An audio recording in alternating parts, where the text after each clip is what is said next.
स्वागत करके आशीष ஆண்டவர் ஒரு புதிய மாதத்தை தந்தார். एक नए महीने को प्रभु ने हमें दिया है।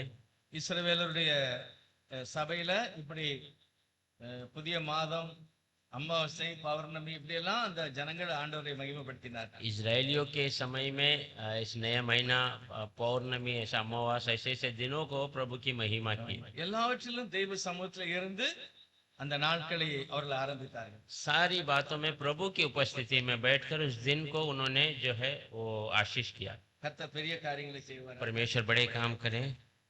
இந்த காலை வேளையில் நம்முடைய தியானத்துக்காக इस सुबह के समय में हमारे ध्यान के लिए 32வது சங்கீதம் भजन संहिता 32वां अध्याय 8வது வசனத்தை வாசிப்போம். 8वां वचन पढ़ेंगे।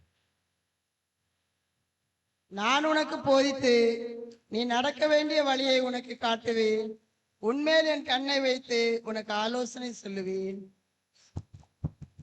मैं तुझे बुद्धि दूंगा और जिस मार्ग में तुझे चलना होगा उसी में तेरी अगुवाई करूंगा। தாவீது ராஜாவுடைய வாழ்க்கையில दाऊद राजा के जीवन में मैं तुझ पर कृपा दृष्टि रखूंगा और सम्मति दिया करूंगा। தனித்தனியான ஒரு சூழ்நிலை வரும்போது जब अकेले के एक समय स्थिति आई थी, तब ஆதரவு இல்லையோ வழி இல்லையோ என்று நினைக்கிற போது सहारा नहीं है जो ऐसे सोचते समय में அவரை கர்த்தர் சந்தித்து ஒரு வார்த்தை கொடுக்கிறார். परमेश्वर उसे मुलाकात कर कर एक शब्द देता है, நான் உனக்கு போதித்து मैं तुम्हें सिखाऊंगा, நீ நடக்க வேண்டிய வழியை உனக்கு காட்டுவேன், तू चलने वाले मार्ग को मैं तुम्हें बताऊंगा, மேல் என் கண்ணை வைத்து உனக்கு ஆலோசனை சொல்லுவேன். तेरे ऊपर मैं अपनी आंखों को रखकर तुझे सलाह दूंगा। நம்முடைய ஆண்டவர் அப்படிப்பட்ட மகிமையான ஆலோசனை சொல்லுகிறது. हमारा परमेश्वर ऐसे ही अच्छी सहमति सलाह देने वाला खुदा है। ஒவ்வொரு தனி மனுஷனையும் அவர் என்ன செய்கிறார் பார்க்கிறார். हर एक अकेले मनुष्य को वो देखता है। ஆண்டவரை நம்பியே இருக்கிற ஜனங்களோடு அவர் இடைவெளிகிறார். प्रभु पे ही भरोसा कर कर चलने वाले पे वे उसकी संगति में இந்த रहता है। நேரத்துல தாவீது ஒரு சாதாரண ஒரு மனுஷனை போல இருந்திருப்பார். इस समय में दाऊद एक साधारण मनुष्य के रूप में रहा होगा, ஆனால் அவருடைய வாழ்க்கையில காணப்பட்டதில் பெரியது எப்பொழுது துதியும் ஸ்தோத்திரம். पर उसके जीवन में कुछ बड़ा दिखाई दिया तो वो है केवल स्तुति और धन्यवाद। வேற ஒண்ணுமே நாம் தேவனுக்கு கொடுக்க முடியாது. और कुछ हम प्रभु को दे नहीं सकते துதி हैं। செய்வது தகுதியானது. स्तुति करना योग्य है। தேவன் ஒவ்வொரு நாளும் இந்த உலகத்துல பார்க்கிறார். प्रभु हर एक दिन इस दुनिया में देखता है। அதாவது சில வனாந்தரமான இடங்கள் எல்லாம் எண்ணிறைந்த ஜீவன்கள் இருக்கிறது. जंगलों के मार्ग में अनगिनत जीव पशु रहते हैं। நம்ம பார்க்காத இடங்கள் கூட நிறைய ஜீவன்கள் இருக்கு. சில ஆதிவாசிகளை போல கூட வாழ்கிறார். बहुत सारे स्थान नहीं देखे वहाँ, और बहुत अलग अलग जीव और लोग आदिवासी के रूप में भी जी रहे हैं। ஒவ்வொருவருக்குமே அவர் ஆலோசனை கொடுக்கிறார். पर हर एक को वो जो है सलाह कर देता है। ஏசாயா தீர்க்கதரிசியில சொல்லுகிற ஒரு வார்த்தை இருக்குது. जैसे भविष्यवक्ता की किताब में एक शब्द कहता है, ஆண்டவரே சில ஆலோசனை கொடுக்கிறார். प्रभु स्वयं कुछ सलाह देता है। அவர் சொல்லுறார், கோதுமைய ஜனங்கள் இருந்தால கீழே போட்டு குதிரைய அதுல நடமாட வச்சு அதை உடைக்கல. गेहूं को जमीन पर गिरा कर उसके ऊपर घोड़े को चला कर उसे तोड़ा नहीं। அவங்க மாவு செய்ததுக்கு என்ன செய்தாங்க, என்னத்தையோ நடமாட வச்சு அதை உடைக்கல. उसे आटा बनाने के लिए उसके ऊपर कुछ चला कर उसको पिसा नहीं है। ஒரு பெரிய கல்லுல போட்டு இப்படி அரைப்பதற்கு அவரே ஞானம் கொடுத்தாரு. उस गेहूं को एक पत्थरों के बीच में रखकर उसे पीसने के लिए प्रभु खुद उसका ज्ञान देता है। அப்படியே சீரகம், கொத்தமல்லி இப்படி ஒவ்வொரு தானியத்தையும் எப்படி பிரிக்கணும் அப்படிங்கறத கர்த்தர் அவர்களுக்கு ஆலோசனை சொல்லி இருக்கிறார். जीरा हो जो भी है, कोई उस दान को कैसे अलग करना है उसको, उसका ज्ञान प्रभु स्वयं सिखाता है। இருக்கிறது நம்முடைய தேவன் ஆலோசனையில் பெரியவர். उसमें लिखा है हमारा परमेश्वर सलाह देने में सहमति देने में बड़ा। நடக்கிறதெல்லாம் நானே சிச்சபடி செய்யல, நிறைய காரியங்களை தேவனே நமக்கு ஒரு ஆலோசனை கொடுக்கிறார். होने वाली बातें सब मैं अपनी मर्जी से नहीं कर रहा हूँ, प्रभु स्वयं उसके लिए हमें सलाह देता है। நம்ம வேலைக்கு போகும்போது, हम कामों के जाते समय, சர்ச்சுக்கு போகும்போது, चर्च में जाते समय, எங்க நம்ம போனாலும் हम कहीं पर भी जाए அதை நினைச்சுக்கிட்டே நம்ம போகல. हम उसे सोचते ही नहीं जाते। வீட்டுக்கு போறோம் சொல்லிக்கிட்டே போகல. मैं घर पे जा रहा हूँ, घर पे जा रहा हूँ ऐसे कह कर नहीं நம்ம जाते। அப்படியே நடந்து போகும்போது சரியா எங்க நிக்கணும், எங்க திரும்பணுங்கிறத தன்னாலே நம்முடைய சரீரம் செய்து, हम ऐसे ही चल के जाते समय कहाँ रुकना है, कहाँ मुड़ना है, ये सब हमारा शरीर अपने आप करता है। தேவன் இந்த மாதிரி ஒரு பிளான நம்ம இருதயத்துல, நம்ம சரீரத்துல வச்சிருக்கிறார். प्रभु ऐसी योजनाएं हमारे शरीर में, हमारे मन में रखा है। இதெல்லாம் நம்ம பார்க்கும்போது அந்த அற்புதத்தை நாம் அனுபவிக்க முடியும். ये सारी बातों को जब हम देखते हैं तो उस अद्भुत कार्य को हम अनुभव कर सकते சங்கீதம் 139வது சங்கீதத்துல அந்த முழு வாழ்க்கை சரித்திரத்தை அவர் சொல்கிறார். भजन संख्या 139 में पूरे जीवन के बातों को वो बताता है। ஆண்டவரே உம்முடைய அந்த ஆலோசனை எல்லாம் நான் பார்க்கும்போது எனக்கு அதிசயமாக இருக்கிறது. प्रभु आपकी ये सारी सलाह को मैं जब देखता हूँ मुझे बहुत आश्चर्यजनक है। அதெல்லாம் கடற்கரை மணலை பார்க்கிலும் அதிகம். அவ்வளவு ஒரு மகிமையான காரியத்தை நீர் வைத்திருக்கிறீர். वो सारे समुद्र के रेतों से भी अधिक है, उतनी महिमा की बातों को என்னை आपने- பற்றி உங்களுடைய புஸ்தகத்தில் எழுதியிருக்கிறது. मेरे बारे में आपकी किताब में लिखा है। நான் என்னைக்கு இந்த உலகத்துல பிறந்தேங்கிறது உமக்கு தெரியும். मैं कब इस दुनिया में जन्मा हूँ ये आपको आप पता है आपको அப்ப நான் வணங்குகிற தெய்வம் ஒவ்வொரு தனி நபரோடு என்ன செய்யறாரு? இடைப்படுகிறவர் அல்லது பேசுகிறவர். तो हम जो नमन करते हैं वो खुदा हर एक अकेले मनुष्य से बातें करता है, उसकी संगति में रहता ஆனா है। இதெல்லாம் ஜனங்களால உணர முடியும். पर ये सारी बातें लोग ऐसे एहसास नहीं कर पाते। தேவன் என்னை நேசிக்கிறாரா? प्रभु मुझसे प्रेम करता है क्या? எனக்கு ஏதாவது ஆலோசனை சொல்லுவாரா? क्या मुझे कोई सलाह देगा क्या? இப்படி நிறைய பேர் அந்த காலத்துல நினைச்சிருப்பாங்க. ऐसे बहुत सारे लोग उस समय में सोचे होंगे। இதெல்லாம் உறுதிப்படுத்ததான் पर ये सारी बातों को पक्का करते हैं। ஏசாயா 9வது அதிகாரத்துல ऐसाया 9वां अध्याय में 6வது வசனத்துல தேவனே மனுஷனாக இந்த உலகத்துல இறங்கி வருகிறார். 6वां वचन में प्रभु स्वयं मनुष्य बनकर इस दुनिया में उतर कर आता है। நமக்கு ஒரு பாலகன் பிறந்தார், அதுல எழுதியிருக்கிறது நமக்கு ஒரு பாலகன் பிறந்தார், நமக்கு ஒரு குமாரன் கொடுக்கப்பட்டார், கர்த்தத்துவம் அவர் தோளின் மேல் இருக்கும், அவர் நாமம் அதிசயமானவர், ஆலோசனை கர்த்தா, வல்லமுள்ள தேவன், நித்திய பிதா, சமாதான பிரபு என்னப்படும். क्योंकि हमारे लिए एक बालक उत्पन्न हुआ, हमें एक पुत्र दिया गया है और प्रभुता उसके कंधे पर होगी और उसका नाम अद्भुत युक्ति करने वाला, पराक्रमी परमेश्वर, अनंत काल का पिता और शांति का राजकुमार रखा जाएगा। ஒவ்வொரு மனுஷனுக்கு வேண்டிய சகல நன்மைகளையும் அதுல எழுதியிருக்கு. हर एक मनुष्य की सारी जरूरत की भलाइयां वहाँ लिखी அதிகாரம் அவருடைய கரத்துல, हैं। अधिकार उसके हाथों में, அவருடைய பேரு அதிசயம். उसका नाम अद्भुत है। ரெண்டாவது அவர் ரொம்ப முக்கியமா அவர் ஆலோசனை சொல்லுகிற கர்த்தர், बहुत अहम वो सलाह देने वाला परमेश्वर है। வல்லமையான தேவன், वो सामर्थ्य परमेश्वर है, நித்திய பிதா, अनंत पिता है, சமாதான பிரபு. समाधान का प्रभु है। இந்த எல்லாத்தையுமே இயேசுநாதர் வந்த பிறகுதான் ஜனங்கள் பார்த்தாங்க, அனுபவித்தார்கள். ये सारी बातों को यीशु मसीह आने के बाद ही लोगों ने देखा और उसका अनुभव किया। பைபிள் சொல்லுது அதிகாலையில அநேக ஜனங்கள் ஆண்டவருடைய சமூகத்துல போய் உட்கார்ந்து ஆலோசனை கேட்டாங்க. बाइबल बताते बहुत भोर के समय में लोग जाकर प्रभु की उपस्थिति में सलाह मांगते थे। எல்லாரும் பாவிகளா இருந்தாலும் ஆயக்காரனா இருந்தாலும் எல்லாருமே ஆண்டவருடைய சமூகத்துல போய் உட்கார்ந்தாங்க. पापी हो या कुंजी लेने वाला हो, सब जाकर प्रभु की उपस्थिति में बैठे। பைபிள் சொல்லுது அவருடைய போதகத்தை கேட்பதற்கு அதிகாலையிலேயே தேடி வந்தார். बाइबल बताती है उसकी शिक्षा को सुनने के लिए सुबह सुबह आ जाते थे।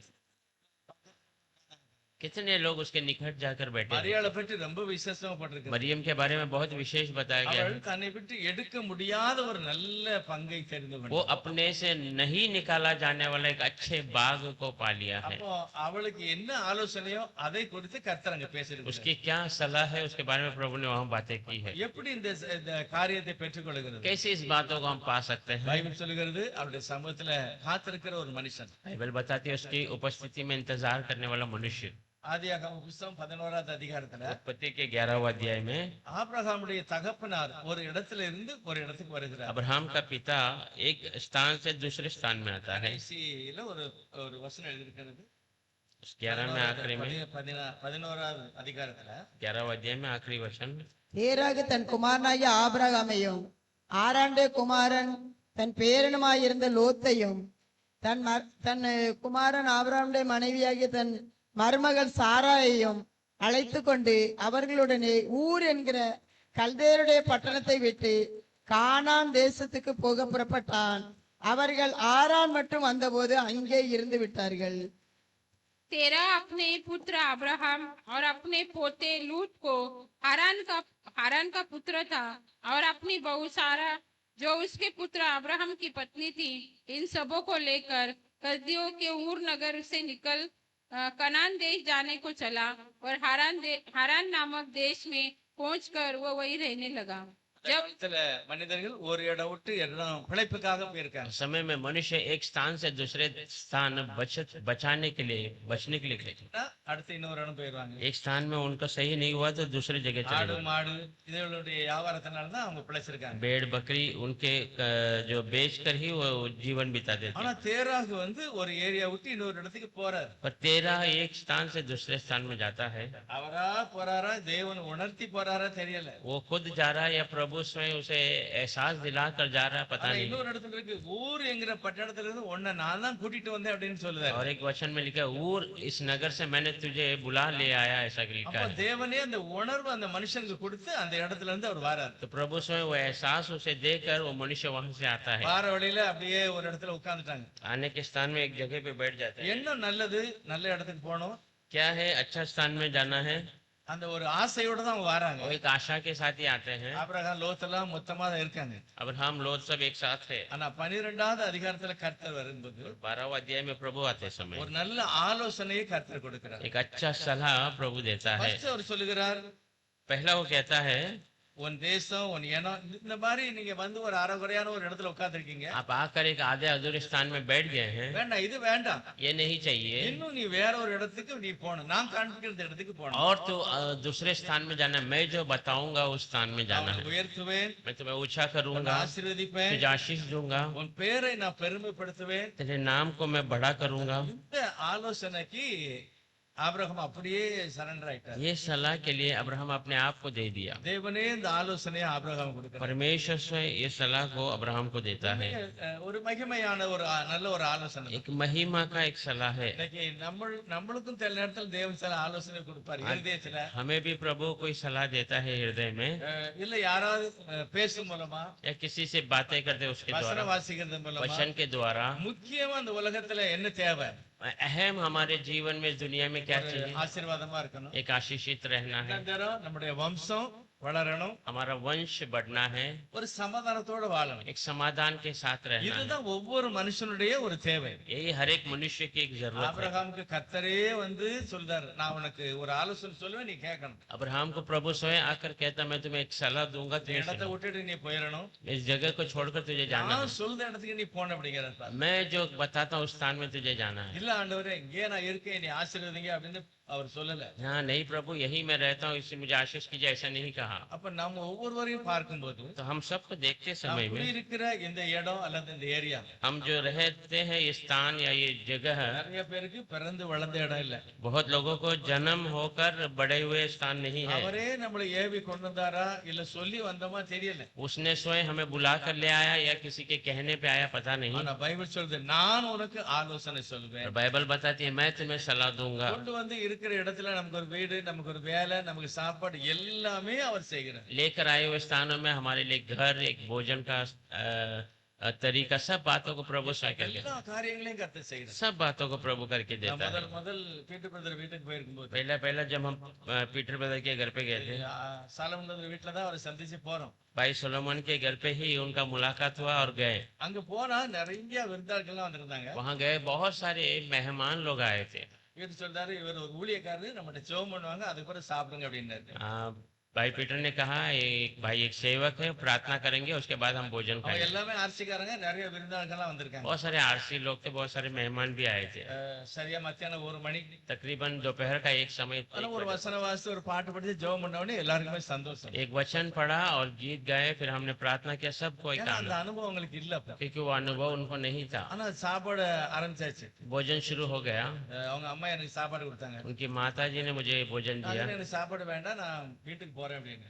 मुझे भोजन जरूरत नहीं, मैं घर पे जा रहा हूँ। அவங்க சொன்னாங்க, எனக்கு उन्होंने मुझसे இந்த कहा, அரிசியில பூரா உங்க பேர் இருக்கு பிரதர், ये चावल में सब आपका ही नाम लिखा हुआ भाई, நீங்க கண்டிப்பா சாப்பிடணும் அப்படின்னு. इसीलिए आपको कैसे भी खाना है। எனக்கு உண்மையில ஆச்சரியமா இருந்தது. मुझे सचमुच आश्चर्य हो गया। தேவன் ஒவ்வொரு மனுஷனுக்கும் வேண்டிய சகல நன்மையும் அந்தந்த ஏரியால வச்சிருக்காரு. तो परमेश्वर हर एक मनुष्य की जो भलाइयां उस स्थानों में उसने रखा। ஆபிரகாம் பார்த்து சொல்றாரு, இந்த ஊரெல்லாம் உனக்கு சாப்பாடு இல்லையா, நீ அங்க வா.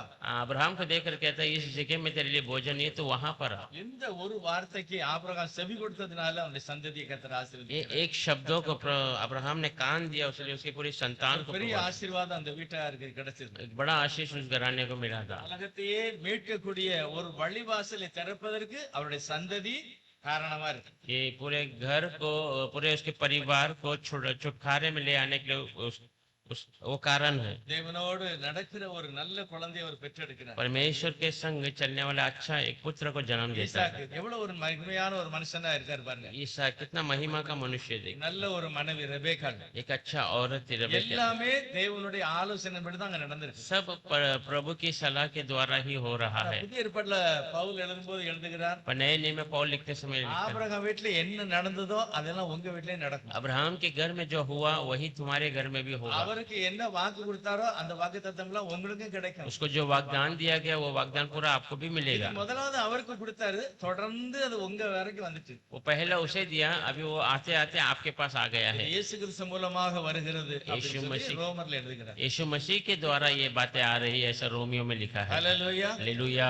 உண்மையிலே நாம் பாக்கியவான்கள். सच में हम धन्य हैं। தேவன் நமக்கு ஆலோசனை கொடுத்து நம்மளை பாதுகாக்கிறார். परमेश्वर हमें सलाह दिया है और हमें हमारी सुरक्षा ஆனா करता है। இந்த ஆலோசனையில நிறைய பேர் வெற்றி அடைஞ்சிருக்காங்க பாருங்க. इस सलाह में बहुत सारे लोग विजय प्राप्त हुए हैं। இந்த ஆதியாகமம் 5வது அதிகாரத்துல उत्पत्ति में 5वां अध्याय 22வது வசனம் சொல்லுகிறது, 22वां वचन कहता है, ஏனோக்கு மெத்துசலாவை பெற்ற பின் 300 வருஷம் தேவனோட சஞ்சரித்து கொண்டிருந்து குமாரரையும் குமாரத்திகளையும் பெற்றான். मथुशेला के जन्म के पश्चात हेनोक 300 वर्ष तक परमेश्वर के साथ साथ चलता रहा और उसी के और भी बेटी बेटियां उत्पन्न हुई। எப்படி ஏனோக்குக்கு யாரோ ஒருவர் சொல்லியிருக்காங்க ஆண்டவரை பத்தி, किसी ने कहा है इन्हें को प्रभु के बारे में, தேவனோடு பழகிட்டான், தேவனோடு तो சஞ்சரிக்கிறார். प्रभु के साथ मेल मिलाप हो गया उसके साथ। ஏனோக்கு அப்புறம் தான் நம்மளும் आज एनो के समान हम भी है। நம்மளே நிறைய பேர் ஒருவேளை கண்டினியூவா நம்ம கர்த்தரோட நடக்கட்டாலும் अगर हम भी बहुत सारे लोग प्रभु के संगति में हमेशा नहीं चला तो भी கண்டிப்பா காலையில எழுந்தோடனே நாம் அவருடைய வார்த்தையை வாசித்து நம்ம ஜெபம் பண்ணக்கூடிய ஒரு எண்ணத்தை கர்த்தரே தாரார். सुबह उठते ही उसके वचन पढ़कर प्रार्थना करने के लिए विचारों को प्रभु देता है। ஏனோக்கு போல ஒரு நல்ல எண்ணத்தை நமக்கு தந்திருக்கிறார். एनो के समान एक अच्छे विचारों को प्रभु ने ஆனா दिया, அவர் அதை விடவே இல்லை. 300 வருஷம் ஆண்டவரோடயே நடக்கிறார். और उसने उसे छोड़ा ही नहीं। 300 साल प्रभु के संगति में ही चलता। வருஷத்துலயும் ஆண்டவருடைய விருப்பம் இவனுக்கு தெரிஞ்சுக்கிட்டு இவனுடைய விருப்பம் தெய்வத்துக்கு वो தெரிஞ்சுக்கிட்டு 300 साल में प्रभु की क्या मर्जी है वो जान गया और इसकी मर्जी को प्रभु जान गया। அதுதான் ரொம்ப முக்கியம். அவருடைய இஷ்டத்தெல்லாம் இவருக்கு தெரிஞ்சுக்கிட்டார். वही बहुत अहम है, उसकी सारी मर्जी को वो जान गया।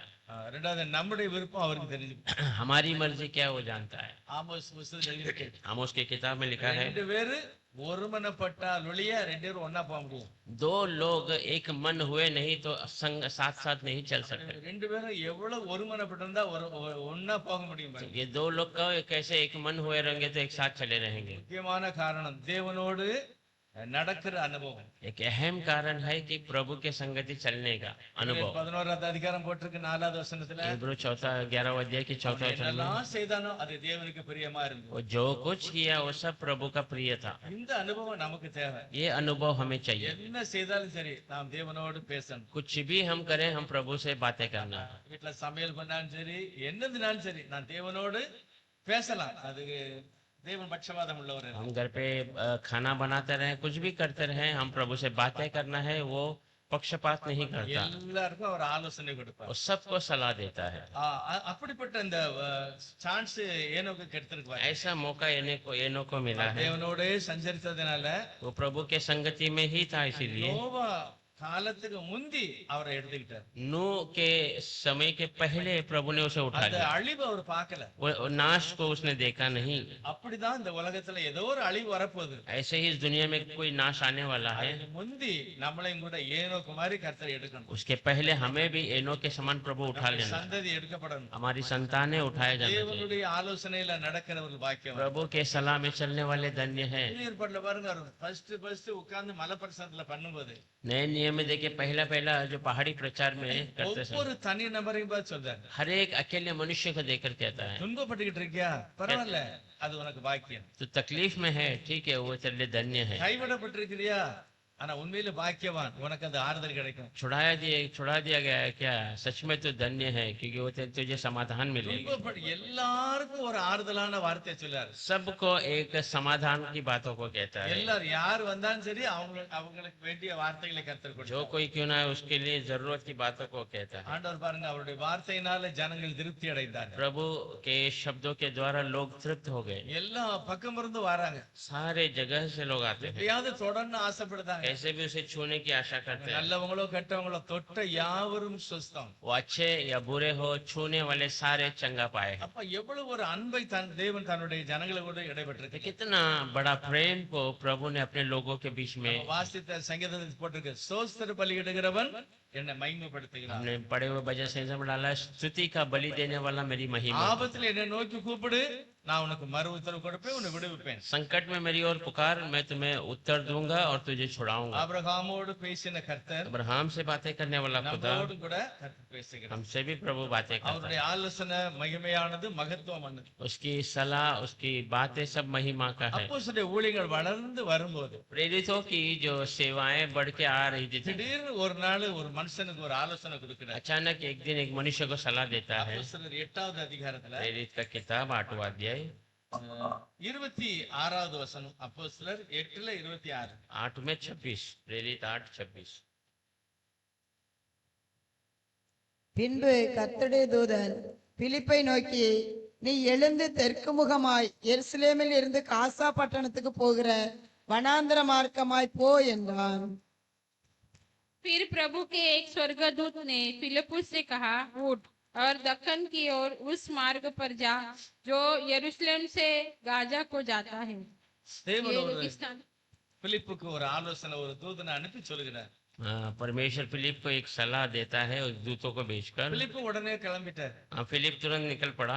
எவ்வளவு தூரம் போகணும், எவ்வளவு தூரம் திரும்பி வரணும், அதெல்லாம் அவர் கேட்கல. इतना दूर जाना है, कहाँ से लौटना है, कुछ पूछा नहीं। அவர் சொன்னாரு, உடனே போயிட்டார். उसने कहा तो वो तुरंत निकल அப்ப पड़ा। பிலிப்பு அடிக்கடி தேவ சத்தம் கேட்ட ஒரு तो மனிதன். फिलिप हमेशा प्रभु की आवाज सुनने वाला பிலிப்பு मनुष्य। மூலமாவும் நிறைய அற்புத அடையாளம் நடந்திருக்கு. फिलिप के द्वारा बहुत सारे अद्भुत चमत्कार काम। தேவனுடைய சத்தத்தை தெளிவாக கேட்ட மனிதन பிலிப்பு. परमेश्वर की आवाज को सही से सुना हुआ मनुष्य। நமக்கு கேட்காத சத்தம் क्या हम परमेश्वर की आवाज सुनते हैं क्या? கண்டிப்பா கேட்கும். निश्चय सुनेंगे, ஏன்னா நிறைய நேரத்துல வேதம் வாசிக்கும் போதே சில வார்த்தை நமக்கு நேரம் வருது. क्योंकि बहुत समय में प्रभु का वचन पढ़ते समय जो उसकी शब्द हमारी ओर आती है। பிரசங்கம் பண்ணும்போது प्रचार करते समय ஒவ்வொரு மனுஷரோடும் கூட கர்த்தர் தன்னுடைய சித்தத்தை வெளிப்படுத்து. हर एक मनुष्य के पास प्रभु अपनी मर्जी को प्रकट करता है। அந்த ஆலோசனையில நடக்கிறவர்கள் உண்மையிலேயே பாக்கியவான். उस सलाह में चलने वाला निश्चय धन्य लोग हैं। எதனால அந்த பிலிப்பு அங்க அனுப்புதாரு? क्यों उस फिलिप को वहां भेजता है? யாரோ ஒரு மனுஷன் பைபிள் படிச்சுட்டு போறான். कोई एक मनुष्य है, वचन पढ़ता हुआ जा रहा है, ஒண்ணும் புரியல. उसको कुछ समझ नहीं आ ஆனா रहा, அவனுக்கு அதை புரியன்னு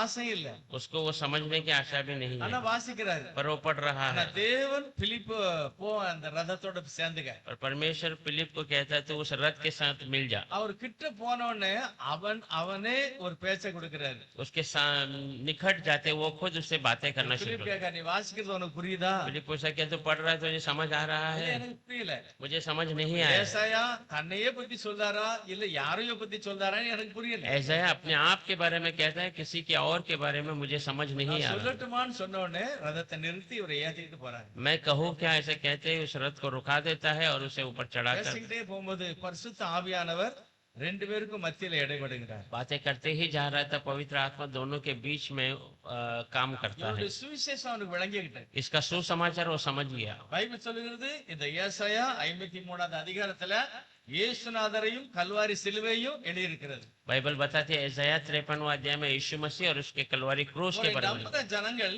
அவருடைய நாமத்துல பாவ மன்னிப்பு பெறணும், ஞானஸ்நானம் பெறணும். उस पे भरोसा करने वाले लोग उसके नाम से पाप का क्षमा पाना, बपतिस्मा पाना। சொன்ன உடனே இந்த ஆலோசனைய அந்த மந்திரி உடனே கேட்டுக்கிட்டார். ये सारी बातें कहते ही उस सलाह को उस मंत्री ने तुरंत सुन लिया। ஒரு பெரிய வல்லமையான காரியம் நடந்தது. एक बड़ा सामर्थ्य काम हुआ। அவரே கேட்காரு, நானும் ஞானஸ்நானம் எடுக்கலாமா? वो खुद पूछता है, क्या मैं बपतिस्मा ले सकता हूँ? இருதயத்தோடு நம்பினால் எடுக்கலாம். अगर तो पूरे हृदय से भरोसा करता है तो ले உடனே सकता है। ரெண்டு பேரும் இறங்கி ஞானஸ்நானம் எடுத்து கரையேறினாங்க. तुरंत दोनों वहां उतरते हैं, बपतिस्मा लेते தேவன் हैं। எப்படி ஆலோசனை கொடுக்கிறார்? कैसा परमेश्वर सलाह ஒரு देता है। மனுஷங்கிட்ட பேசுகிறார், இன்னொரு மந்தைகிட்ட எண்ணத்தை கொடுக்கிறார். एक मनुष्य से बातें करता है, दूसरे मनुष्य को विचारों को देता है அந்த ஆலோசனை அவர் அப்படியே கேட்காரு. और वो सलाह को अपने आप सुन लेता है। நம்மளும் நிறைய நேரத்துல இப்படி அனுபவித்திருக்கிறோம். हम भी बहुत समय में ऐसा अनुभव किए தேவன் हैं। நல்லவர், அவர் மகிமையான காரியங்களை செய்கிறார். परमेश्वर भला है, वो महिमा के कार्य को 2 करता है। ராஜாக்களின் புத்தகம் 4வது அதிகாரம். दूसरा राजा का किताब 4 अध्याय में அந்த தீர்க்கதரிசியுடைய மனைவி भविष्यवक्ता का जो பிரச்சனை வருது. परेशानी आता है, புருஷன் கடன் வாங்கிட்டு போயிட்டாரு. पति उधार लेकर चले गया, இப்போ கடன் வாங்கினவன் வந்து பிள்ளைகளை அடிமையா பிடிக்க வந்திருக்கான். उधार वापस लेने आने वाला वो बच्चों को गुलाम करके लेके जाने। அவனுடைய யோசனையை பாருங்க எப்படின்னு. उसका विचार देखे कैसे है। முதல் வசனம் 4ல முதல் வசனம் 2 ராஜாக்கள் 4ல முதல் வசனம். दूसरा राजा 4 में पहला। தீர்க்கதரிசிகளுடைய புத்திரரில் ஒருவனுக்கு மனைவியாய் இருந்த ஒரு ஸ்திரீ எலிசாவை பார்த்து, உமது அடியானாகிய என் புருஷன் இறந்து போனான், உமது அடியான் கர்த்தருக்கு பயந்து நடந்தான் என்பதை அறிவீர். கடன் கொடுத்தவன் இப்போது என் 2 குமாரரையும் தனக்கு அடிமைகளாக்கி கொள்ள வந்தான் என்றாள். भविष्य वक्ताओं के चेलों की पत्नियों में से एक स्त्री ने एलिशा की दुहाई देकर कहा, तेरा दास मेरा पति मर गया और तू जानता है कि वह यहोवा का भय मानने वाला था, पर जिसका वह कर्जदार था वो आया है कि मेरे दोनों पुत्रों को अपना दास बनाने के लिए ले जाए। தன்னுடைய பிரச்சனை எல்லாம் சொல்லிட்டான். ने सारी परेशानियों को बता दिया। இப்போ இதுக்கு என்னது, அவ பணம் கேட்கலாம் வரல, ஆலோசனை கேட்க என்ன செய்யலாம். अभी इसके लिए वो पैसा लेने नहीं, वो सलाह पूछता है क्या करना நான் है, என்ன செய்யணும் விரும்புறீங்க. मैं क्या करना है ये तो चाहता है। இந்த ஆலோசனைக்கு தான் வர ये सलाह के लिए वो आता है। ஆவியானவர் எலிசாவிட சொல்கிறார். पर पवित्र आत्मा एलिशा से कहता है, என்ன சொல்றாரு, क्या कहता है, நீ என்ன செய்யணும், तो मुझे क्या करना है, உன் வீட்டுல என்னது இருக்கோ அதை என்கிட்ட சொல்லு அப்படிங்கிறார். तेरे घर में जो है वो तू मुझसे कहना। ஒரு தேவனுடைய மனுஷன் ஒரு ஆலோசனை சொல்லுகிறார். प्रभु का दास एक सलाह बताता है, வீட்டுல இருக்கிற அந்த எண்ணெய நீ வேற பாத்திரங்கள்ல ஊத்தணும். तेरे घर के उस तेल को तो और के बर्तन में डालना है। நிறைய காலி பாத்திரங்கள்லாம் வாங்கி அவ ஊத்துகிறான். बहुत सारे खाली बर्तन लेकर उसे वो डालती है। தேவன் அங்க அற்புதம் செய்கிறார். परमेश्वर वहाँ अद्भुत कार्य करता है। தேவனுடைய மனிதன் சொன்ன ஆலோசனை அந்த வீட்டாருக்கு ஒரு பெரிய ஆசீர்வாதத்தை கொண்டு வரும். परमेश्वर का दास कहने वाली वो सलाह वो उस घराने को बड़ा आशीष ले आया। இந்த காரியம் இந்த காலத்துல நடக்குமா. ये बातें आज के दिनों में होगा இந்த क्या। வசனத்தை யாராவது வாசித்து நானும் இப்படிப்பட்ட ஆசீர்வாதத்தை அனுபவிக்கணும், ये वचन को कोई पढ़कर मैं भी ऐसे आशीष को अनुभव करना है, என்ன நடக்கணும். उधार चुकाना है। இந்த காரியத்தை இப்படி செய்யாட்டாலும் கூட इस बातों को ऐसे कामों से नहीं किया तो வீட்டுல இருக்கிறத கர்த்தாவே நீங்க அதை ஆசீர்வதிங்க, मेरे घर में जो है प्रभु से आशीष कीजिए, அதை பெருக பண்ணணும். उसे बढ़ाइए। அப்படிப்பட்ட ஒரு ஜெபத்தை கண்டிப்பா அற்புதமா நம்ம செய்தோம் அப்படின்னா ऐसी प्रार्थना को अद्भुत तरीके से अगर हमने किया तो காலி பாத்திரத்துல எண்ணெய் ஊத்த வேண்டாம். हम खाली बर्तन में तेल डालने के ஏதோ वजह ஒரு காரியத்தை ஆண்டவர் செய்திருவாரு. कोई एक बात है उसे प्रभु कर देगा। ஏன் சாட்சி சொல்றாங்க, இத்தனை கோடி எனக்கு கடன் இருந்தது, बहुत सारे गवाही देते, करोड़ों रुपया मेरा उधारी था, இத்தனை அற்புதமாக ஒரு வருஷத்துல அடக்க. प्रभु ने अद्भुत तरीके से 21 साल में उसे पूरा எப்படி कर। நடக்கிறது, कैसा होता है, தேவனுடைய ஆலோசனை. प्रभु का सलाह। ஒரு பாஸ்டர் சொல்றாரு, இப்ப ஒளிஞ்சத ஆந்திரால एक पास्टर जो आंध्रा में सेवा करता है उसने कहा கடன் ஏக கடன், बहुत उधारी था, என்னால முடியல. मुझसे नहीं हो रहा। அப்படிப்பட்ட சூழ்நிலையில நான் போகும்போது கர்த்தர் எனக்கு பேசுகிறார். ऐसी स्थिति में मैं जाते समय प्रभु मुझसे बातें किया, சோர்ந்துராத, तू निराश मत हो, நான் ஆசீர்வதிப்பேன். मैं तुम्हें आशीष அவர் करूंगा। சொல்லுகிறார், திடீர்னு 50 பைசா இருந்த முட்டை 25 பைசா ஆயிடுச்சு. वो कहता है अचानक 50 पैसे का जो अंडा था वो 25 पैसा हो गया। அவருடைய ப்ரொடக்ஷன் முட்டையில இருந்து தான் கேக் பண்ணுது. और उसका प्रोडक्शन अंडे में से ही केक बनता था। கேக் அதே ரேட்ல போகுது, केक वही भाव में जा रहा है, வாங்குற பொருள் குறை. पर लेने वाला भाव कम हो गया। எல்லா கடன்களையும் கர்த்தர் அற்புதமாக அடக்கி सारा उधार को प्रभु ने अद्भुत तरीके से पूरा कर, முட்டை ரேட் மேல போகும் கீழே போகும். क्योंकि अंडे का भाव ऊपर और नीचे होता அதை है, அனுசரிச்சு கேக் விலையை குறைக்க முடியாது. उसको देखकर अंडे का भाव कम ज्यादा नहीं किया जा सकता। அதனாலதான் அவர் அதே ரேட்ல விட்டார். சொன்னார், தேவன் என்னை அற்புதமாக செய்கிறார். इसलिए उसने वही भाव में रखा। वो कहता है प्रभु ने मुझे अद्भुत तरीके से बढ़ाया। மெயினான பொருள் விலை குறைஞ்சது, என்னுடைய கம்பெனி மேல இருக்கு. वो अहम जरूरत की बातें कम हुई तो मेरा कंपनी ऊपर आ गया। சமூகத்துல ஆலோசனை கேட்கிறவர்கள் பாக்கியவான். प्रभु के उपस्थिति में सलाह लेने वाले धन्य हैं। எப்படியோ அவர் செய்வார். कैसे भी वो करेगा। பைபிள் சொல்றது, அவர் ஆலோசனை கர்த்தர், वचन कहता है वो सलाह देने वाला खुदा வல்லமை है, உள்ள தேவன், सामर्थ्य परमेश्वर है, நித்தியமான பிதா, அழியாதவர். अनंत पिता, अविनाशी। அந்த தெய்வத்தை நம்ம வணங்குதனால उस खुदा को हम नमन करते हैं। கண்டிப்பா உட்கார்ந்து ஆண்டவரே இந்த மாதிரி பிரச்சனை நான் என்ன செய்யணும் நம்ம கேட்கணும். निश्चय बैठकर प्रभु ऐसी परेशानी में क्या करूं ऐसा करें। தேவன் அற்புதமாக நம்மளை நடத்துவார். प्रभु अद्भुत तरीके से हमें चलाए। நிறைய சாதாரண கிறிஸ்தவங்க கூட சில காரியங்களை பேசும்போது கொஞ்சம் ஒரு 5 நிமிஷம் பிரேயர் பண்ணிட்டு ஆரம்பிப்பாங்க. वो साधारण मसीह का रहेगा तो भी वो बातें करने वाले 5 मिनट पहले प्रार्थना कर कर शुरू கர்த்தர் करते। எப்படி நடத்தாருன்னு பார்க்கணும். प्रभु कैसा चलाता है, ஆண்டவர் அற்புதமாக நடத்துவார். प्रभु अद्भुत तरीके से चलाता है। தேவன் நமக்கு ஆலோசனை கொடுத்து நம்மளை நடக்க வேண்டிய வழியில நடத்துகிறார். प्रभु हमें सलाह देता है, हमें चलने वाले मार्ग से चलाता है। கடைசியா நம்முடைய வாழ்க்கையில ஒரு செழிப்பை கட்டளையதுக்கு आखिर हमारे जीवन में एक आशीष को आज्ञा ஏசாயா दी। 58வது அதிகாரத்துல ऐसाया 58 அதுல ஒரு அருமையான ஒரு வழி சொல்லுகிறார் ஆசீர்வாதத்துக்கு. अच्छा एक रास्ता बताता है आशीष के लिए। 7வது வசனம். 7वां वचन, பசியுள்ளவனுக்கு உன் ஆகாரத்தை பகிர்ந்து கொடுக்கிறதும் துரத்துண்ட சிறுமியானவர்களை வீட்டிலே சேர்த்துக் கொள்கிறதும் வஸ்திரம் இல்லாதவனை கண்டால் அவனுக்கு வஸ்திரம் கொடுக்கிறதும் உன் மாம்சமானவனுக்கு உன்னை ஒழிக்காமல் இருக்கிறதும் அல்லவோ எனக்கு உகந்த உபவாசம்। क्या वह यह नहीं है कि अपनी रोटी भूखों को बांट देना, अनाथ और मारे मारे फिरते हुओं को अपने घर ले आना, किसी को नंगा देखकर वस्त्र पहनाना और अपने जाति भाइयों से अपने को न छिपाना।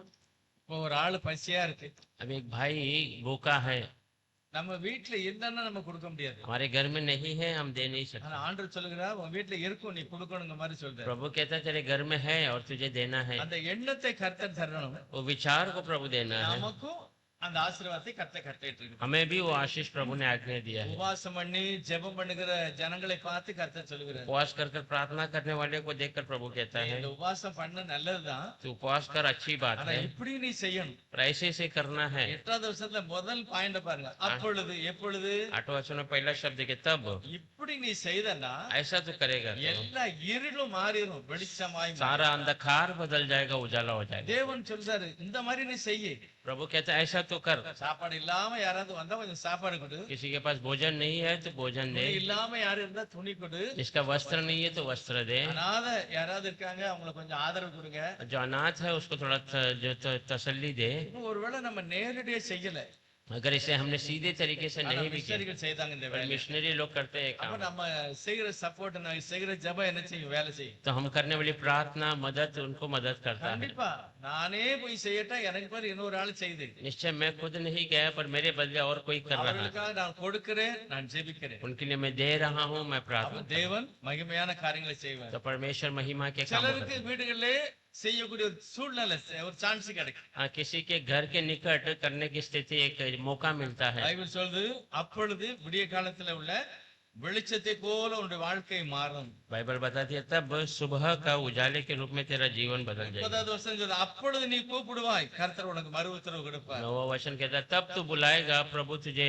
फिर से उत्तर देगा। அடுத்து நிறைய அந்த வசனம் முழுதும் பார்க்கும்போது वो आगे उसका पूरा वचन देखते समय ஆண்டவருடைய ஆலோசனை தான், இப்படி நீ செய்ய உனக்கு பரிசு கிடைக்கும். प्रभु का सलाह यही है, ऐसा ऐसा तो कर, तुझे बहुत बड़ा- உடைஞ்சிருக்க வீட்டை நீ கட்டிடுவ, हाँ, तो टूटे हुए घर को तू बांध देगा, காம்பவுண்ட் கட்டப்படும். तेरा जो कंपाउंड है वो बांधा जाएगा। தூரத்துல இருக்கிற ஜனங்களையும் வந்து உன்னை பார்ப்பாங்க. दूर देश में रहने वाले भी तुझसे आकर बात பரிசுத்த ஓய்வு நாளையும் நீ கடைபிடிப்ப. ये पवित्र विश्राम के दिन को तू पालन करेगा। ஆசீர்வாதம் தன்னால உனக்கு வரும் அப்படிங்கிற आशीष अपने आप तुझे आ जाएगा। தேவன் நம்மளுக்கு ஆலோசனை கொடுக்கிறவர். परमेश्वर हमें सलाह देता है, ஆலோசனை கொடுக்கணும், நம்ம கேட்கணும்.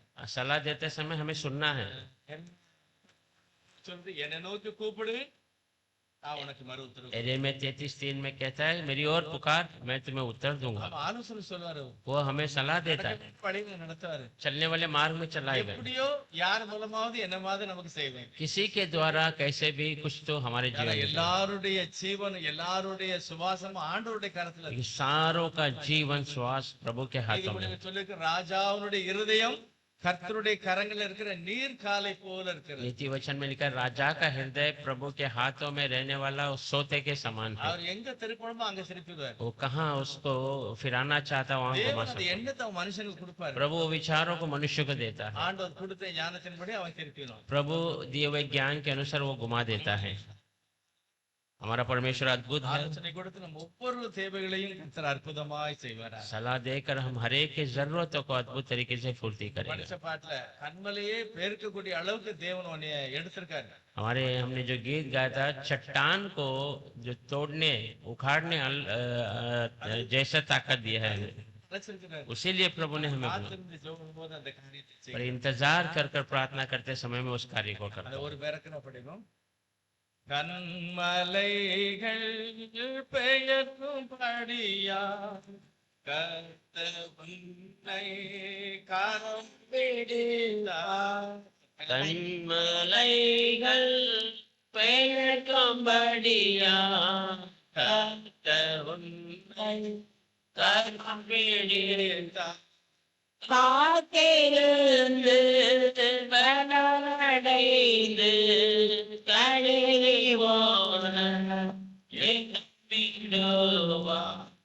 காத்திருந்து பலனடைந்து கழிவோன எண்ணிடுவார். நம்புவேன் இயேசுவை, நம்புவேன் இயேசுவை, நம்புவேன் இயேசுவை, நம்புவேன் இயேசுவை. முழங்கால் போட்டு ஜெபம் பண்ணு, கர்த்தர் நடத்துவார். அப்படியோட அந்த பாட்டு उसमें लिखा है, घुटना डाल प्रार्थना कर, प्रभु चलाएगा। கர்த்தர் நமக்கு ஆலோசனை கொடுத்து ஆசீர்வதிப்பார். प्रभु हमें सलाह देगा और आशीष करेगा। எல்லாம் ஜெபம் பண்ணலாம். सब प्रार्थना करेंगे, எல்லாரும் கர்த்தரை நோக்கி பார்க்கலாம். सब प्रभु की ओर देखेंगे। ஆண்டவரே உம்முடைய ஆலோசனையை எனக்கு தாங்க. प्रभु आपकी सलाह को मुझे நான் दीजिए। நடக்க வேண்டிய வழியில எங்களை நடத்துங்க. मैं चलने वाले रास्ते में मुझे चलाइए।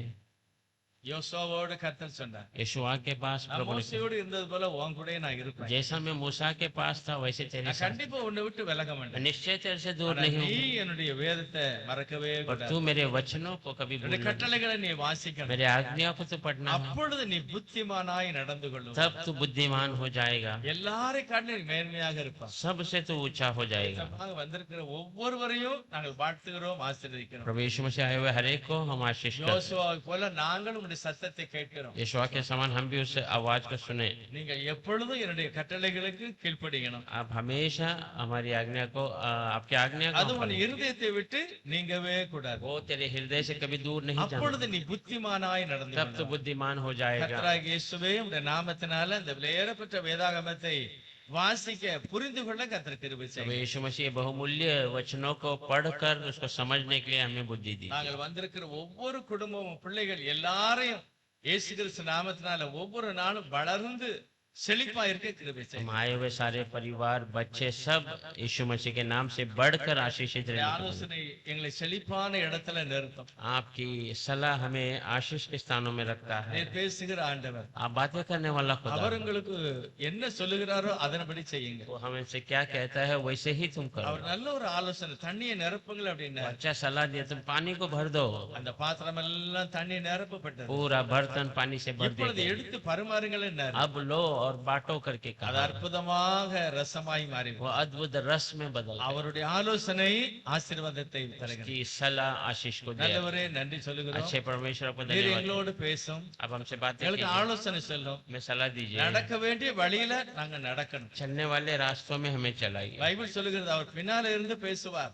बाइबल बताते हैं, पीछे से बातें வழி करेंगे, இதுவே, रास्ता यही है, வலதுபுற இடதுபுற சாயாது என்று பேசுவார். बाएं दाएं तो मत मुड़ना, ऐसा நீர் कहते हैं। எங்களோடு பேசுகிறதற்காக நன்றி. आप हमसे बातें करते हैं, இன்னும் நீர் பேசணும். और बातें की। வரப்போற ஒவ்வொரு நாளும் நாங்களுடைய சத்தத்தை கேட்டு நடக்க கிருபை செய்யுங்க. हर एक आने वाले हर एक दिन आपकी आवाज को सुनकर चलने की தெய்வீக अनुमति। சமாதானமும் ஆசீர்வாதமும் ஒவ்வொருவரோட கூட இருக்கட்டும். आपका जो परमेश्वर का आशीष और समाधान हर एक के संग रहे। வைக்கப்பட்ட அருமையான தசவாகங்களை இயேசுவினுடைய நாமத்துல நாங்கள் रखा ஆசீர்வதிக்கிறோம். हुआ 10 मास को प्रभु यीशु मसीह के नाम से आशीष करते இயேசப்பா, இந்த எல்லாம் உம்முடைய திருநாமத்துக்கு மகிமையாக हैं। இருக்கணும். ये बातें सब आपके पवित्र नाम की महिमा அநேக है। ஆத்மாக்கள் சந்திக்கப்படணும். बहुत आत्माएं का मुलाकात हो। அநேகர் வசனத்தை ஏற்றுக்கொள்ளணும். बहुत लोग वचन को स्वीकार ரட்சிப்பு, लें। சுகம், ஆசீர்வாதம் எல்லாம் இயேசுவின் நாமத்துல இருக்கணும். उद्धार छंगाई आशीष सब यीशु मसीह நம்முடைய के नाम से। மக்களுடைய தனிப்பட்ட வாழ்க்கையிலும் கூட உம்முடைய ஆசீர்வாதத்தினால இருக்கணும். मनुष्य के अकेले के जीवन में भी आपका आशीष நல்ல बने। சுகம் கொடுங்க. अच्छा छंगाई दीजिए। பிள்ளையுடைய படிப்புல, बच्चों की पढ़ाई में, பிள்ளையுடைய திருமண வாழ்க்கை, बच्चों की शादी குழந்தை में, பாக்கியம் बच्चे எல்லாம் உம்முடைய நாமத்துக்கே மகிமையாக கர்த்தர் ஆசீர்வதிக்கணும். सब में आपके नाम की महिमा सब आशीष உம்முடைய சம்பந்தங்களை தாழ்த்தி ஒப்பு கொடுக்கிறோம். आपके उपस्थिति में नम्र कर कर आते हैं। எங்களையும் எங்களுடைய ஜெபங்களையும் எங்களுடைய காணிக்கையை ஏற்றுக்கொள்ளும். हमें हमारी प्रार्थना हमारी दान को स्वीकार இயேசு கிறிஸ்து நாமத்தினால பிதாவே. प्रभु यीशु मसीह के नाम से मांगते हैं। ஆமென். आमीन।